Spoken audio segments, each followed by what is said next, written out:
Hello बच्चों, आशा करती हूँ आप सभी जो हैं अपने घरों पर स्वस्थ होंगे। हमने अपनी ज्योग्राफी की क्लास में अपने चैप्टर 6 की शुरुआत की हुई है, जिसका नाम है द्वितीयक क्रियाएं, और उसके हमने 1 to 7 लॉन्ग क्वेश्चन कंप्लीट कर लिए हैं। आज हम शुरू कर रहे हैं अपने 8th क्वेश्चन की शुरुआत। 8th क्वेश्चन है हमारा, सिलिकॉन घाटी पर संक्षिप्त नोट लिखिए। तो जो सिलिकॉन घाटी है वो आप इस क्वेश्चन में क्या पढ़ेंगे कि वो कहाँ है, इसकी कब स्थापना की गई, इसका क्या महत्व है। आपसे कुछ भी पूछा जाए आपने सेम ही आंसर देना है। सिलिकॉन घाटी का जो विकास है वो किसने किया था? फ्रेडरिक टरमान के कार्यों का एक प्रतिफल है, मतलब कि उन्होंने जो जो कार्य किए वो हमारे सामने आए हैं इनके माध्यम से। वे एक प्रोफेसर थे, जो फ्रेडरिक टरमान थे वो क्या थे? एक प्रोफेसर थे। बाद में कैलिफोर्निया के स्टैनफोर्ड विश्वविद्यालय के उपाध्यक्ष बने थे। सन 1930 में जो है टरमान ने अपने इलेक्ट्रॉनिकल इंजीनियरिंग के जो छात्र थे उसी क्षेत्र में रहकर अपने कारखाने को स्थापित करने के लिए उन्होंने उसे प्रोत्साहित किया। ऐसी पहली कंपनी विश्वविद्यालय परिसर के निकट गैराज में स्थापित की गई। तो जो हमारी सिलिकॉन घाटी थी वो टरमान जी ने, जो प्रोफेसर टरमान थे, उन्होंने एक गैराज में स्थापित की थी, और जो उनके अंडर इलेक्ट्रॉनिक इंजीनियर के छात्र थे उनके साथ मिलकर जो है वो लगाया गया था। इस कारखाने को विलियम ह्यूलिट व डेविड पैकर्ड द्वारा के सहयोग मिला था, मतलब ये दोनों भी एक इंजीनियर थे। आज यह विश्व की सबसे बड़ी फर्म के रूप में काम कर रही है। इस विश्वविद्यालय में औद्योगिक पार्क स्थापित किया गया है तथा उत्पादन सेवाओं के लिए एक हार्ट हाउस संस्थान का निर्माण किया गया है, मतलब एक बाजार की तरह। आज कैलिफोर्निया में जैव प्रौद्योगिकी जो है वो काफ़ी विकसित है, और यूएसए का 90% भाग जो है सैन फ्रांसिस्को में स्थित है। इस विश्वविद्यालय को जो है प्रतिवर्ष करोड़ों डॉलर दान के रूप में मिलते हैं, यानी कि इस कॉलेज को जो है यहाँ क्या है कि विश्वविद्यालय को काफ़ी पैसा दान में मिलता है। शोध कार्यों व तकनीकी क्रियाएं जो हैं साथ साथ चलती रहती हैं।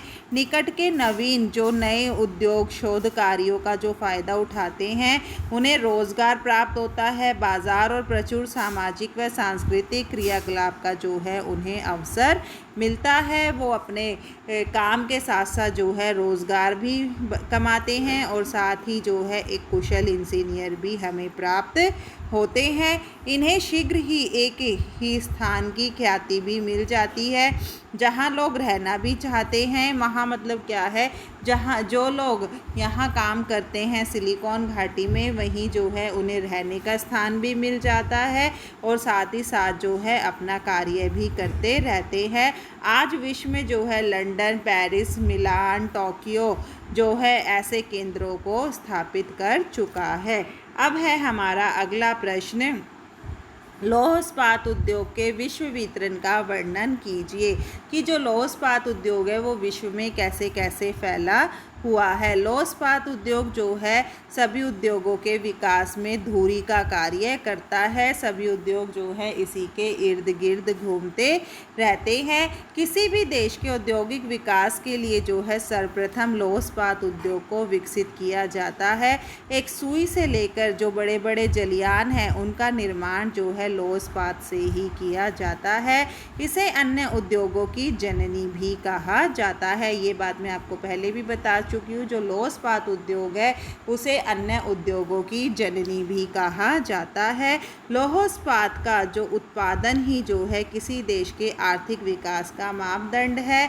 उसी से हम एक आइडिया लगा सकते हैं कि किसी भी देश के उद्योग जो है कितने विकसित हैं। आधुनिक सभ्यता लौह इस्पात उद्योग पर ही निर्भर करती है, इसलिए वर्तमान में जो है वर्तमान युग का इस्पात उद्योग भी इसे कहा जाता है।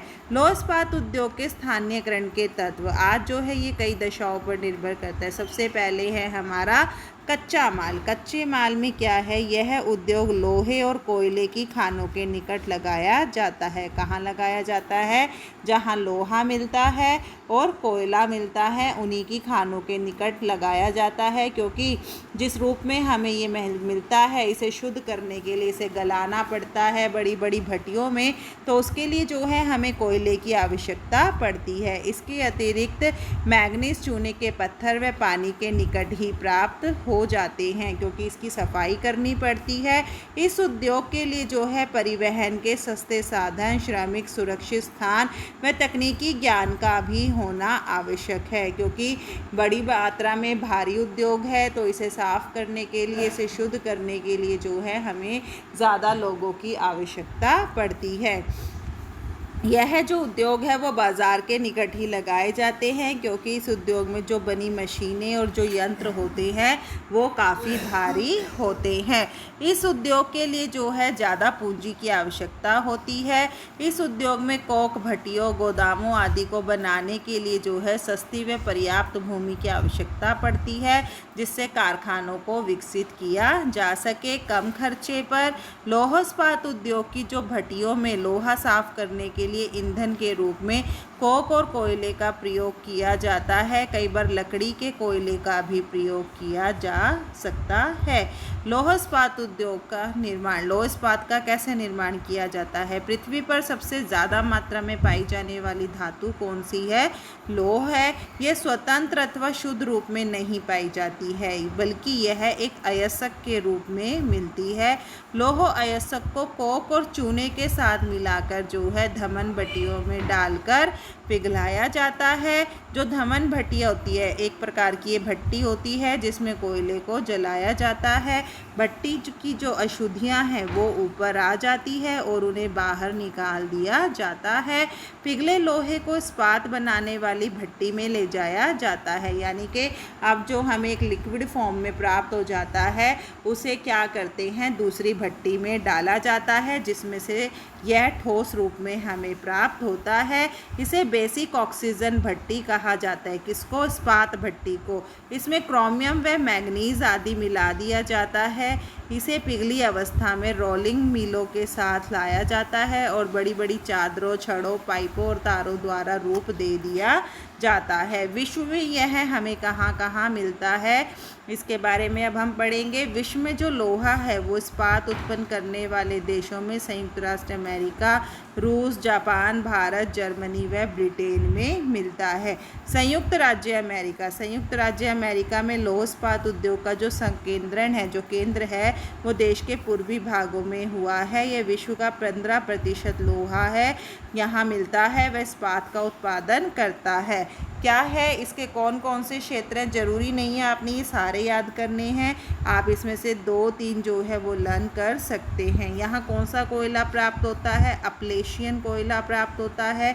महान झीलों का सस्ता और सुलभ यातायात यहाँ पर मिल जाता है। सड़क व रेल मार्ग का विकास हो चुका है और बाज़ार भी विकसित हो चुके हैं। एक तो आप पिट्सबर्ग वाला करेंगे, ये इम्पोर्टेंट है। शिकागो गोरी क्षेत्र, यह एक जगह का नाम है। यह संयुक्त राष्ट्र अमेरिका का सबसे बड़ा इस्पात क्षेत्र है। इस क्षेत्र में कोयला व लोहा जो है सबसे ज़्यादा मात्रा में मिलता है और झीलों को जो है परिवहन की तरह प्रयोग में लाया जाता है।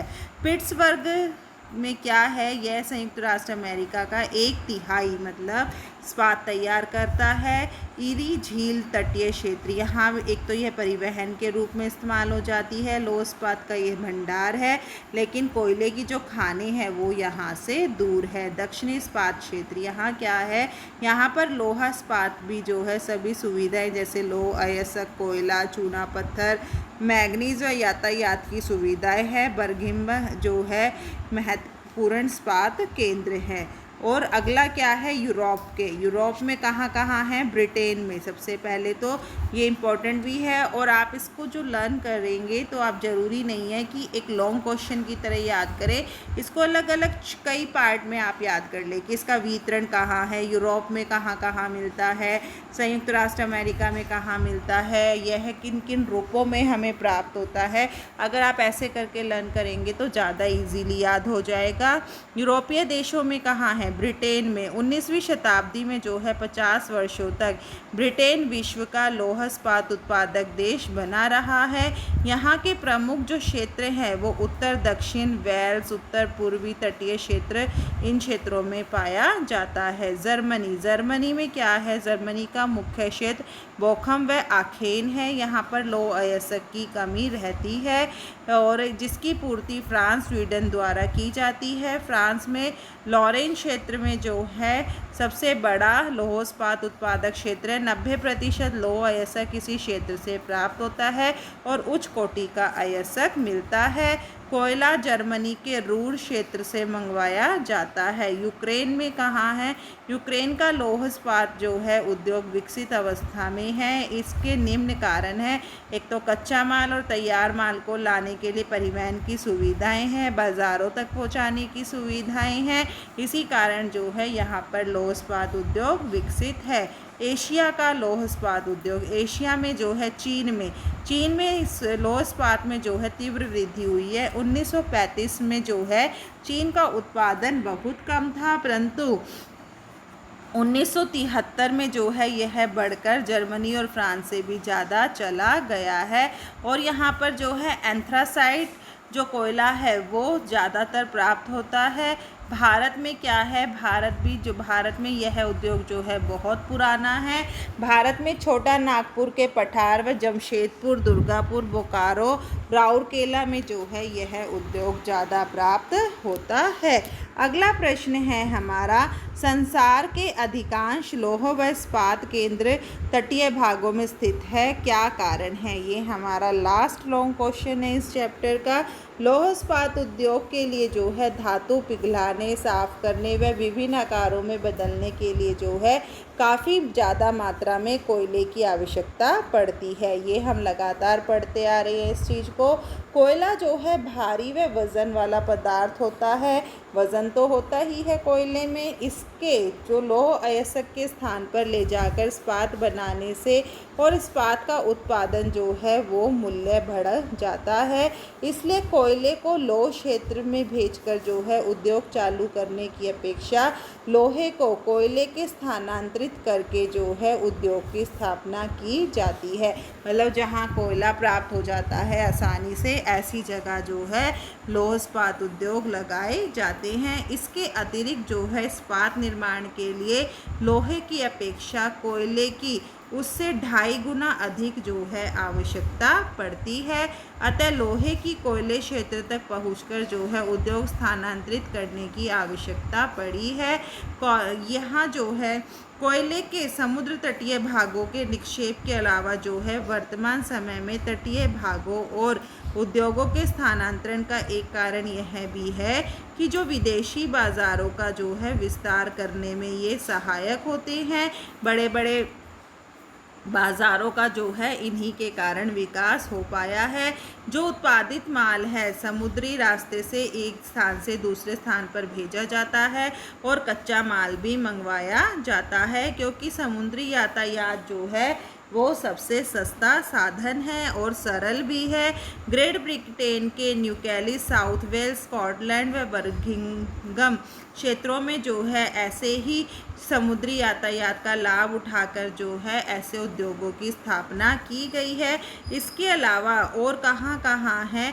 अमेरिका में जो झीलें हैं उन्हें भी एक परिवहन के रूप में प्रयोग में लाया जाता है, जिससे वहाँ उद्योग विकसित है। चीन में भी जो है समुद्री मार्ग से एक स्थान से दूसरे स्थान पर इस्पात को लाया और ले जाया जाता है, जिससे जो हमारे परिवहन के रूप में स्थानीय जो झीलें हैं, समुद्र हैं, वो सबसे सस्ता और सरल साधन माने गए हैं। भारी उद्योगों से जो भी हम वस्तु उत्पादित करते हैं उन्हें एक स्थान से दूसरे स्थान पर ले जाना बहुत ही ज़्यादा सरल हो जाता है।